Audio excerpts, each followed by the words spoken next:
This first moonlight scene is quite a simple scene, but keep your horizon low and try and get it nice and bright in the middle and dark all around the edges. And here you can use a bit of artist license if you wish. You can eliminate the trees and put in whatever you want. Put in the moon and the sky and the background, and then from then on you don't really have to put in what I have. We start out by painting the whole area that has to be painted with your background colour. Mine is Prussian blue, and we're working wet on wet, so we try to get it on reasonably quickly.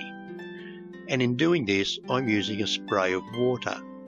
Now you watch what happens here when I spray the water. It makes a terrible mess of the painting. So if you are going to use this water spray idea with your acrylic paint, it's okay, but do not use it on a painting that you've done work on. Now before the blue paint dries, we'll put in the area where the moon is. Don't try and copy mine exactly. Pick up a daub of white paint right on the tip of your brush, dab it onto your painting, and then with a crisscross brush stroke, spread it out in the area where you need your moon.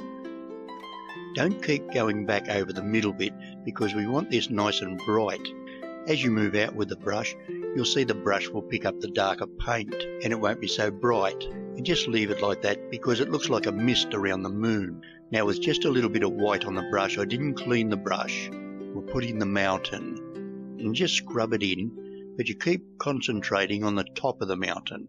We don't need a sharp line there.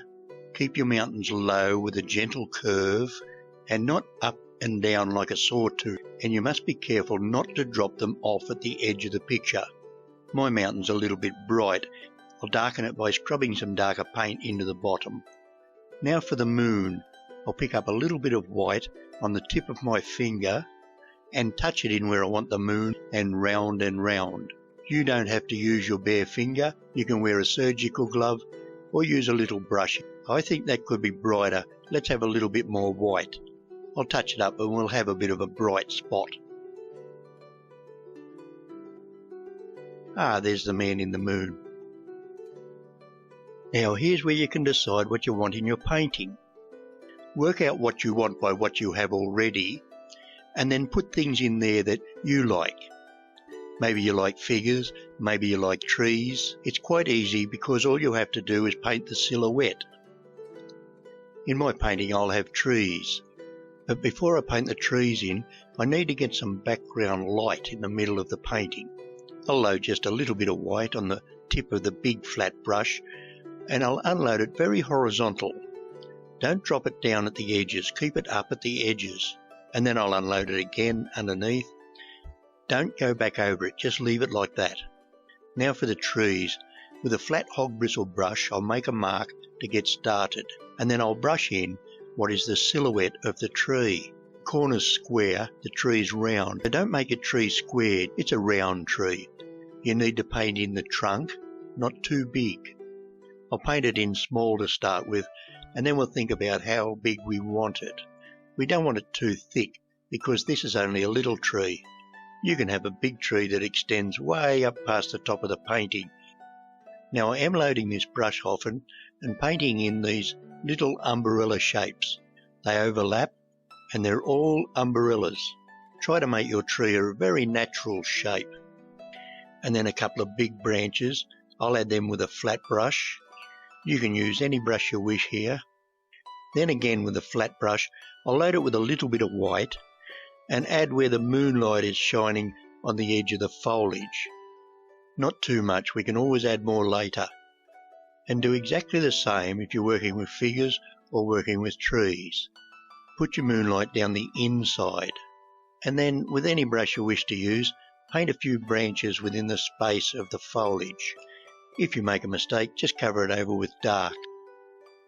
With some dark on the flat brush, we can block in some trees. These are a long way away, so don't make them very tall. Then with some white on the edge of the brush, you can use any brush here again. We'll touch in what is moonlight on the edge of these trees. My brush is a bit too bright. I'll clean it down here a little bit and leave the bright in the middle of the picture where I want it. We don't want this foliage brighter than the moon.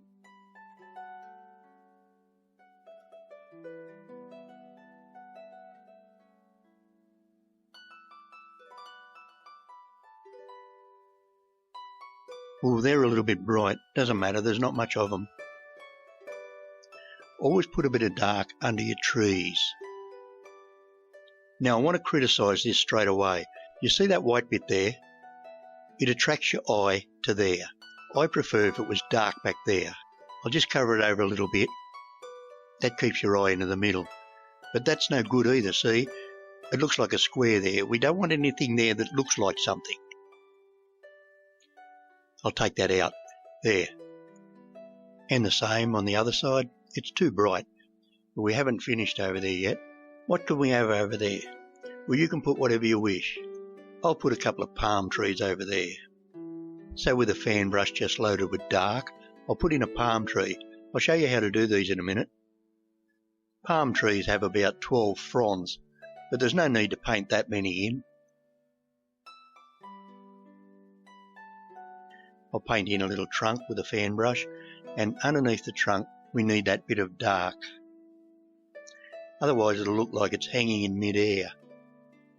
I'll unload the brush here. You see the brush has still got paint on it, so I might as well use it with a horizontal brush stroke here and darken this area. And then by loading the very edge of the painting knife with a bit of white, I'll put a white line down the inside of this tree. I suggest you practice these palms with a fan brush, dab them on and make gentle curves, and drag them down into leaves. Practice a few before you attempt to put them on your painting.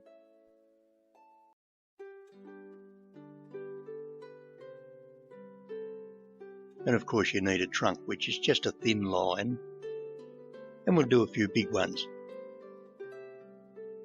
You can get them very detailed by pulling the fan brush down, and there's all leaves hanging off the fronds. They look good. It really is worth practicing these, and remember you need crispy, clean paint. Don't let your paints get mixed together. I'll put another little palm in the background here because that space between the palm and the side of the board is just a bit too much. You'll notice this background one's very dull because we don't want it too sharp. We'll leave it so you can just see it. By double loading this fan brush with light on one side and dark on the other, we can paint the foliage on the ground. You can paint these ferns in all over the ground, or you can put grass there, whatever you wish. I'll paint them in quickly. I'll reload the brush, dark on one side, light on the other. That time I picked up a lot of paint, so it looks like we're going to have big foliage. Let's have some palms. They come up and they must face into the picture. In the foreground we need very dark and very light. And you can overlap things with crispy palms hanging over the light spots and hanging over the dark spots, and this will make them look real. So dab, dab, dab, dab, dab. But when your brush runs out of paint, wipe it clean and reload it again. Don't keep using it when the paint's not fresh on the brush. You need crispy dark on one side and bright on the other. Now our tree looks a little bit neglected.